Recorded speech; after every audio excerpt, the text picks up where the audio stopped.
Welcome to my historical and criminal stories channel. Please press the bell icon and subscribe my YouTube channel for my new videos. तो नमस्कार प्रणाम, कैसे आप लोग फिर आप लोग का स्वागत है मेरे चैनल में जो हिस्टोरिकल और क्रिमिनल स्टोरीज़ है। आज फिर अपराध की एक और घटना आप लोग के सामने हम लेके आए हैं, जो एक मुखिया के भाई ने अपने प्रेमिका के साथ मिलके उसके पति का हत्या करके उसको शव को मिट्टी में दफन करके फिर उसके ऊपर ये लोगों ने चौतरा बनवा दिया। जिस घटना को सुन के आप लोग शर्मसार हो जाएंगे। मैं इस कहानी को आप लोगों के सामने रखने के पहले एक मेरा रिक्वेस्ट है आप लोगों से कि मेरे चैनल को सब्सक्राइब कीजिए। अभी अभी आप लोगों के सामने हम स्टोरीज और कुछ हिस्टोरिकल कहानियाँ हम लेके आ रहे हैं। लाइक और कमेंट मत भूलिए और सब्सक्राइब ज़रूर कीजिए और मुझे प्यार दीजिए आप लोग, ताकि मैं ज़्यादा से ज़्यादा वीडियो अपलोड कर सकूं और हमारे हौसला बुलंद हो और आप लोग के बीच में ऐसे ही बहुत सारा कहानियां मैं लेके आऊं।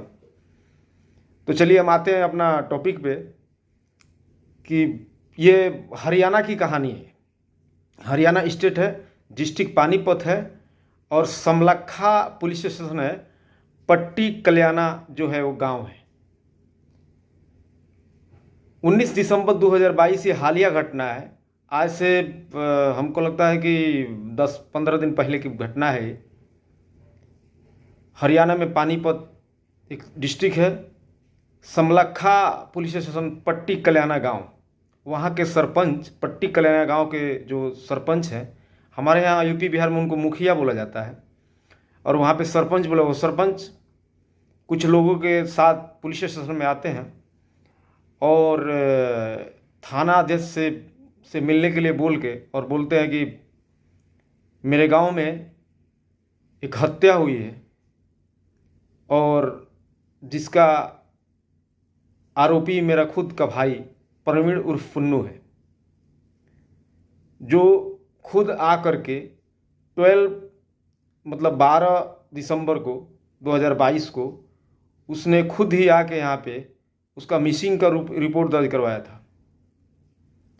रवि का, एक गांव का ही रवि है, एक लड़का, जिसका रिपोर्ट उन लोगों ने मेरा भाई जो पुन्नू है, पुन्नू ने उसका आके मिसिंग का रिपोर्ट दर्ज करवाया था। ये बात सुनते ही पुलिस थाना प्रभारी पूरा सन्न हो गए कि क्या बात कर रहे हैं आप, मतलब आप वहाँ के मुखिया हैं, सरपंच हैं और आपका भाई मर्डर कर दिया और आप आके खुद ऐसा बोल रहे हैं। ये बात आपको कैसा पता लगा? वहाँ के सरपंच रजत जिनका नाम है, वो बताते हैं कि मेरा भाई ने मुझसे खुद बताया है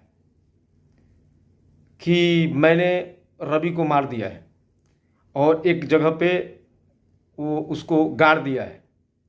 इस बात को सुनते हुए थाना पदाधिकारी के पैरों से ज़मीन खिसक जाते हैं और उन्होंने अपने आला अधिकारी, अपने से बड़े अधिकारी जो एसपी हैं वहाँ के और डीएम, उनको इन्फॉर्म करके पानीपत के, और उनको इन्फॉर्म करके उनको बुलाते हैं और बोलते हैं कि ये बॉडी आप लोग के सामने रिकवर किया जाएगा। अच्छा, जब रजत अपने गांव से निकले थे तो गांव के अपने सहयोगियों से कुछ बोल के रखे थे कि मेरे भाई पुनीत उर्फ पुन्नू को घर से कहीं जाने मत देना। और पुलिस को साथ में लेकर रजत आते हैं और पुलिस जब पुनीत को पकड़ती है, जब उससे पूछताछ करती है, तो पुनीत कुछ ऐसा खुलासा करता है कि पुलिस को भी सुन के दंग रह जाना पड़ता है। पुलिस को बताता है कि हाँ मैंने मारा है। जब पुलिस पूछती है, जब एसपी पूछते हैं, जब थाना पदाधिकारी पूछते हैं कि उसका बॉडी कहाँ है, तो रजत अपने बैठक्का, हम लोग बोलते हैं उत्तरी भारत में, वो अपना फार्म हाउस में लेके जाता है, जो कि सरपंच का फार्म हाउस था। वो फार्म हाउस में लेके जाता है जहां वो रहता था। और फार्म हाउस के घर दरवाजे से जैसे निकलते हैं, वहाँ पे एक नया चबूतरा बना था। वो बताता है कि रवि की लाश इसी चबूतरे के नीचे है और चबूतरे को जब तोड़ा जाता है तो उसमें से रवि का जो बॉडी है वो रिकवर होता है। ये देख के पुलिस पूरी दंग रह जाती है कि ये क्या हो गया है। बाद में जब उससे पूछा जाता है कि आपने इसको क्यों मारा और कैसे मारा, तो उसने बताया कि एक्चुअली 20 दिन पहले रवि की पत्नी जो है उनसे मेरा संबंध है जो 5 वर्षों से चल रहा है। 15 दिन पहले एक्चुअली इसकी पत्नी मुझे बताई कि उसको शक हो गया है। 1 महीना पहले उसको शक हो गया है हम लोग के संबंध के बारे में। मेरे पति को शक हो गया है। तो 20 दिन पहले रवि ने पुनीत और अपने पत्नी को एक होटल में एक साथ कुछ गुफ्तगू करते हुए या कुछ खाते टाइम में उसी शहर में उसने देखा तो उसको कुछ शक हुआ। कुछ आगे जाके फिर मुड़ के फिर आके देखा तो फिर भी वो लोग उधर ही था। फिर ये लोग होटल से निकल के जब चले आगे बढ़े तो मृतक रवि ने पुनीत और अपनी पत्नी का पीछा किया और कुछ दूर आगे जाने के बाद दोनों को पकड़ लिया और बोला कि तू मेरे पत्नी के साथ क्या क्या कर रहा है, ये तुम सरपंच का भाई है और तुम दबंगई दिखा रहा है और तुम मेरे पत्नी के साथ ऐसा गलत संबंध है तुम्हारा। मैं इस बात को पूरे गांव में हल्ला करूंगा और ख़ास तौर पे तुम्हारे भाई सरपंच से मैं बोलूँगा। इस बात को सुनते ही पुनीत पूरी तरह से घबरा गया क्योंकि उसके भाई राजनीति में बहुत बिलोंग करते थे, राजनीति वाली व्यक्ति थे वो। पुनीत पूरी तरह से बताया कि मैं पूरी तरह से डर गया कि कहीं ये बात मेरे भाई तक के कानों तक नहीं जाए। फिर मेरे भाई का जो सरपंच, आप समझ सकते हैं गांव में आप विधायकी का चुनाव, लोग कहते हैं कि विधायकी का चुनाव इजी होता है, लेकिन जो गांवी चुनाव है, जो मुखिया सरपंच का चुनाव, ये बहुत क्रिटिकल होता है। इस बात को लेके पुनीत पूरा तरह से डर गया कि अब भैया मेरे को क्या करेंगे, और इसके कारण वजह से भैया के जो सरपंच हैं उनके छवि पे प्रभाव पड़ेगा। वो हाथ जोड़ने लगा और बोला कि मैं इसके बाद ऐसा गलती कभी नहीं करूँगा, आप मुझे माफ़ कर दो बोल के। उस समय तो रवि घर आ गया, लेकिन फिर उसके फार्म हाउस पे जा धमका और बोला कि तू मेरे पत्नी के साथ ऐसा करता है, मैं पूरा गांव के लोगों से बताऊंगा। अच्छा, एक बात मैं बता देना चाहता हूँ, वो बहुत बड़ा दारू पीने वाला व्यक्ति था। एक इक्को गाड़ी रखा था जिस गाड़ी से वो कुछ भाड़ा वाड़ा काम करके शहरों में चला करके उसी से अपना भरण पोषण और परिवार को चलाता था। तो एक तो दारू पीने वाला व्यक्ति था वो। अब उसको एक पॉइंट मिल गया। वो जब ना तब पुनीत के फार्म हाउस पे जाता था, दारू पी के बोलता था कि मेरे पत्नी के साथ तुम्हारा गलत संबंध था, मैं पकड़ा था, मैं पूरा गांव को बता दूंगा, मैं तुम्हारा भाई रज्जत को बता दूंगा। ये पुनीत को हमेशा धमकी देता था रवि। इस बात से लेके जब वो जाता था रवि को काफ़ी रकम देना पड़ता था। रवि 2000 5000 जो उसका डिमांड होता था उसको दे के बोलता था कि यार तुम मत बताओ किसी से। ऐसा करके 3-4 बार ऐसा होकर के थक गया। इन ओनली 20 दिनों में 2 या 3 बार उसने पैसा दे के उसका मुंह बंद करने का कोशिश किया, लेकिन वो देखता था कि जब शाम होता था वो दारू के नशा में आके मेरे पत्नी के साथ ऐसा किया। मतलब उससे वो ब्लैकमेलिंग करने लगा एक तरह से। तो था तो राइट ही, उसकी पत्नी के साथ उसका गलत संबंध था, लेकिन इस बाबत रवि की पत्नी से फिर सरपंच का भाई मिलता है और मिलने के बाद प्रवीण मिलता है रवि की पत्नी से और बोलता है कि ये ऐसा ऐसा कर रहा है, कि हम लोग को ब्लैकमेल कर रहा है। जब न तब दारू पी के आके बोलता है, तो अगर ये बात ओपन हुआ, क्या पता दारू पीता है, कहीं दारू के नशा में किसी से बोल दे। अगर ये बात ओपन हुआ तो हम लोग को इज्जत का पूरा धजिया उड़ जाएगा, छिया लेतर हो जाएगा। इस बात को सुनते ही वो जो औरत है रवि की, वो थोड़ा सा भी उसके अंदर ये नहीं है कि वो हमारे पति है जिसके साथ हम जन्म और मरने का कस्में खाई हैं, जिसके साथ हम लोगों ने आग का फेरा लिया हुआ है, जिसके साथ मैं शादी की हूँ, वो बोलती है उसको जल्दी से रास्ते से हटाओ, नहीं तो अगर कोई जान गया तो पूरा इज्जत का धजिया उड़ जाएगा। फिर प्रवीण घबरा जाता है, बोलता है कि अगर ये कैसे संभव होगा। फिर उसकी पत्नी ही उस उपाय बताती है प्रवीण को कि एक काम करो, बाजार से 5 या 6 नशे की गोली लेके आओ, नींद की गोली लेके आओ। और वो दारू पीता है, एक दिन दारू पीने के लिए बुलाओ, दारू में वो पूरा नींद की गोली डाल दो और उसको पिला दो। और जैसे वो नशा में सो जाएगा या बेहोश हो जाएगा, फिर उसको पत्थर से मार के उसको सड़ को फोड़ दो, यही फार्म हाउस में तुम उसको गाड़ दो, बाद में उस पर चबूतरा बनवा दो ताकि कोई इसको देखे ना, कोई जाने नहीं। ये आइडिया बिल्कुल प्रवीण को बहुत अच्छा लगता है और प्रवीण इसके लिए एग्री हो जाता है। लेकिन मुश्किल क्या था, प्रवीण भी एक सीधा साधा व्यक्ति था, मतलब शादीशुदा वाला व्यक्ति था। उसकी पत्नी थी, उसकी 2 बच्चियां थी जो हमेशा उस फार्म हाउस पे आया करती थी। प्रवीण की पत्नी भी आती थी और उसकी बच्चियां भी आती थी। लेकिन प्रवीण अपने पत्नी को नहीं रोक सकता था कि यहां पर तुम मत आओ। इस बात को लेके प्रवीण ने प्लान बनाया, अपनी पत्नी और दोनों बच्चियों को उसके मायके गाजियाबाद भेज दिया ऐसे घूमने के लिए। पत्नी को बोला एक काम करो, ऐसे पत्नी लोग तो ऐसे ही खुश रहता है, उसको मायके भेजो तो बस पूरा दौलत उसको मिल जाएगा। तो अपने पत्नी को बोला कि एक काम करो, तुम बच्चियों को मायके लेके चले जाओ, थोड़ा जाओ घूम के आ जाओ। बहुत खुश हुई, अपना पैसा वैसा दे दिया, बोली कि अरे क्या बात है, आज पति देव बहुत खुश हुए, उसको मायके भेज दिया। अब रह गई रवि की पत्नी। रवि को पत्नी को भी साजिश का हिस्सा बनाया, उसने बोला तू भी अपने मायके चले जाओ। एक्चुअली रवि की पत्नी को थोड़ा सा पीलिया का कुछ शिकायत था, तो रवि की पत्नी अपने सास से बोल के, यानी रवि की माँ से बोल के गई कि मैं अपने मायके जा रहा हूँ, जहाँ पे एक वैद्य हैं जो पीलिया का दवा देते हैं, वो अपने मायके चली गई। उसी रात को प्रवीण रवि को कॉल करता है और बोलता है, रवि भाई आप अभी मेरे फार्म हाउस में आ जाओ, आप हमेशा पी के बोलते रहते हो, दारू पी के, अब कि हम इससे बोल दूंगा उससे, आज पूरा फाइनली कर लेते हैं, जितना पैसा तुमको चाहिए मैं तुमको दे दूंगा, आज के बाद किसी के सामने तुम मुंह मत खोलना, और अभी हमारे घर पे कोई नहीं है, मेरी पत्नी अपने मायके चली गई है, तुम आओ यहाँ पे बैठ के दारू पी लेते हैं और जो भी बात है यहीं पे कर लेते हैं।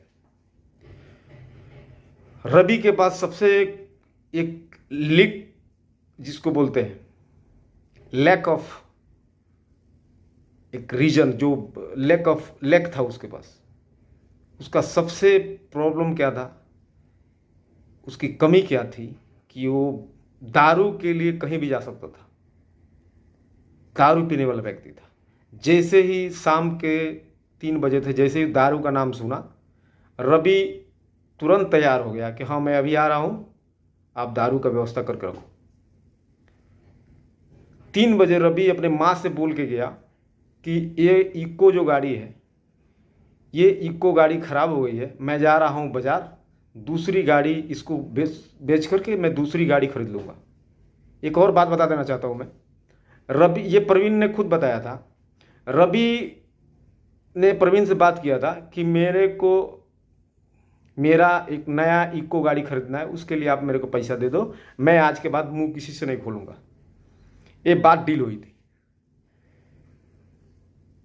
प्रवीण को तो देना नहीं था, प्रवीण को तो उसका जान लेना था, तो उसने वो बात एग्री कर लिया था, हाँ तुम आओ, तुम जितना पैसा मांगोगे मैं दे दूंगा, इसके बाद किसी से तुम मुंह मत खोलना। रवि जैसे ही पूछता है, तय प्लान के मुताबिक प्रवीण ने दारू में 5 गोलियां जो उसके हिस्से की गिलास थी उसमें डाल के रखा था। खुद प्रवीण भी दारू पिया और रवि को भी दारू पिलाया, लेकिन अंतर ये था कि प्रवीण का दारू था, शराब था, लेकिन रवि जो मृतक है उसका दारू में नशा की गोलियां मिली हुई थी, सोने नींद की गोलियां मिली हुई थी। जैसे ही 1 2 3 पैक लगाया रवि वहीं पर लुढ़क गया। लुढ़कने के बाद तय प्लान के मुताबिक प्रवीण ने पत्थरों से मार मार के उसका सर फोड़ दिया और उसको मार डाला। मार डालने के बाद वहीं जो उसका बैठक्का था, जो फार्म हाउस था, जो घर था, घर के सामने, दरवाजे के सामने जैसे नीचे उतरते हैं वहाँ पे थोड़ा अप एंड डाउन था। वहाँ पे उसने क्या किया, एक बहुत गड्ढा खोदा जिसमें उसका बॉडी प्रॉपर आ सके, और खोद के उस बॉडी को उसमें डाल दिया। डालने के 2 दिन के बाद भाई सरपंच का भाई था, कमी क्या था, मजदूरों को बुलवाया और पक्का उसको बराबर पक्का प्लास्टर कर दिया। प्लास्टर करने के बाद अच्छा एक बात मैं थोड़ा सा भूल गया, जैसे उसका मर्डर कर दिया, खून के रात में ही उसको डाल दिया, गड्ढे में भर दिया। ये तो प्लास्टर 2 दिन के बाद करवाया, लेकिन गड्ढा में डाल दिया। सुबह जैसे उठा, नींद खुला, उसके पत्नी को कॉल किया, अब बोला एक काम करो, तुम मायके से भी घर पे आ जाओ और घर पे आके रोना धोना चालू करो कि मेरे पति कहाँ हैं, उसको ढूंढवाओ, पूरे थाना में रिपोर्ट करवाओ। मतलब ऐसा एक ड्रामा एक करो ताकि लोगों को लगे कि तुम उसको ढूंढ रही हो, उसके बिना तुम बहुत परेशान हो, वो कहाँ खो गया है। मतलब दुनिया की जितनी नाटक है वो पूरा करो, घर पे आके थाना में सनहा दर्ज कराओ, ये सारा प्रक्रिया करो। ये प्लान का एक हिस्सा था। मृतक रवि की पत्नी को सब कुछ मालूम था कि क्या हो गया है, क्या होने वाला है। वो आई और मृतक रवि के भाई से ये बात बोल के पूरा ढूंढवाना चालू की। उसकी माँ से पूछी कि तुम, हम चली गई थी, आप ध्यान नहीं देती हैं, कहाँ गए। उसकी माँ ने बताई कि वो इको गाड़ी पुरान हो गया है, बोल रहा था कि नया गाड़ी खरीदने के लिए, मैं खरीदने के लिए देखने के लिए बाजार जा रहा हूँ, मैं बाजार जा रहा हूँ। ये बात सुनते ही उसको तो सब कुछ मालूम था। ड्रामा के लिए उसके भाई को और गांव वालों को कुछ लिया, इक्को के एजेंसी पे पहुंच गई जहां पे वो नहीं गया था। सीसीटीवी कैमरा भी खंगाला गया, वहां पे नहीं गया था। फिर इन लोगों ने रवि के साथ मिलके, रवि खुद पुनीत के साथ मिलके इन लोगों ने जाके थाना में रिपोर्ट कराया कि वो उसका मिसिंग का रिपोर्ट कराया। अच्छा एक मैं बात बता देना चाहता हूँ, इन लोगों ने 12 दिसंबर 2022 को रिपोर्ट दर्ज करवाया। 11 नवंबर 2022 यानी 11 तारीख को ही 3 बजे से वो घर से निकला हुआ था, जो रात में पुनीत के साथ दारू पिया था। पुनीत ने उसे मार दिया था और गाड़ दिया था, और 12 तारीख को इन लोगों ने मिसिंग का रिपोर्ट करवाया। ये बात सुनते ही पुलिस के दांत में, मतलब बोले तो क्या बोले, जमीन से, पैरों से जमीन खिसक गए, और पुलिस वाले दांतों से उंगलियां काटने लगे कि ये कैसी पत्नी है जो सब कुछ जानते हुए भी, जो पति के साथ 10 साल गुजारने के बाद अपने ही पति को अपने आशिक से मरवा दिया और उसको गड़वा दिया, और खुद थाने में जाके जो है रिपोर्ट लिखवाती है। उसके बाद रिपोर्ट हो गया, उसके बाद लेकिन एक चीज़ थी, गांव वालों को पहले ही से मालूम था, एक चीज़, ये चीज़ छिपती नहीं है। हो सकता है पति से छुप भी जाए, लेकिन और सारे लोगों को जो इतना बड़ा अवैध संबंध जो 5 वर्षों से चले आ रहा था, इसको गांव वाले कहीं ना कहीं जान जाते हैं। लेकिन सब लोग तो जानते हैं, लेकिन उसके पति से कोई बोल नहीं सकता है। तो बात यही थी, सब लोग, गांव के लोगों को ये मालूम था कि सरपंच का भाई का ही हाथ है रवि का मिसिंग में, क्योंकि रवि के पत्नी के साथ पुनीत का 5 सालों से अवैध संबंध चल रहा था। इस चीज को गांव वाले लेके कानाफूसी करना चालू कर दिए कि क्यों सरपंच जी, गांव का ही लड़का, रवि का पता नहीं लगेगा, रवि का पता क्यों नहीं लग रहा है। 2 दिन के बाद गांव वाले ये भी बोलने लगे कि क्यों सरपंच जी, अपने भाई की बारी जब आती है तो आपका कान सुन्न हो जाता है। गांव के लोग ऐसे बोल रहे हैं कि आप ही का भाई ने मिसिंग रवि को गायब किया है। ये बात सही थी, इस बात को रजत भी जानते थे। और जब पूरे लोगों ने, पूरी पंचायत की, पूरे गांव के लोगों ने जब फोर्सफुल्ली प्रधान जी से सब लोग पूछना चालू कर दिया कि क्या आपका भाई कहाँ थे, तो फिर प्रधान जी लोगों को लेकर थाने पे पहुंचे। अपने भाई से पहले पूछे कि क्या ये बात सही है लोग बोल रहे हैं, तो उसका भाई रोने लगा पुनीत और बोला कि हाँ भैया मैं ही मारा हूँ और उसको यहाँ पे गाड़ा हो। प्रधान जी को जैसे ही पता लगा, प्रधान जी अपने दायित्वों का निर्वहन किए। जो प्रधान की एक काम होती है कि सबको दुख में सुख में क्या जायज़ है क्या नाजायज़ है। आजकल के तो प्रधान और नेताजी लोग खाली अपने बारे में सोचते हैं, दो गुटों को आपस में लड़ाते हैं, उसमें मज़ा लेते हैं। लेकिन यहाँ पे प्रधान जी ने, अब शायद उनको अपनी कुर्सी बचानी है, मतलब 5 साल के बाद फिर चुनाव आना है, तो उसको बचाने के लेके या जैसे भी हो, उन्होंने अपने भाई के खिलाफ जाके थाने में पुलिस जो है जो थाना प्रभारी थे उनको रिपोर्ट किए, उनको मुजरिम को पकड़वाए भी और पूरे केस को खुलासा भी किए। पता नहीं समाज को क्या हो गया है। उस पत्नी को देखिए, जो पत्नी उसी के कमाई को 10 साल तक खाती है, उसके साथ में रह रही है और खुद गलती कर रही है, और उस बेचारे को इसमें अपने आशिक से मिलकर उसको मरवा दी। चूंकि जो मृतक है उसकी भी गलती है। तुम ब्लैकमेलिंग कर रहे हो और फिर उसके पास जाके दारू भी पी रहे हो, और तुम ये भी जानते हो कि हमारी पत्नी के साथ इसका नाजायज संबंध है, तो कुछ भी कर सकता है आपके साथ। तो ये आज का कहानी था। एक्चुअली यहाँ पे जब भी कोई घटना होती है तो उसके पीछे कुछ कई सारे मोटिव होते हैं।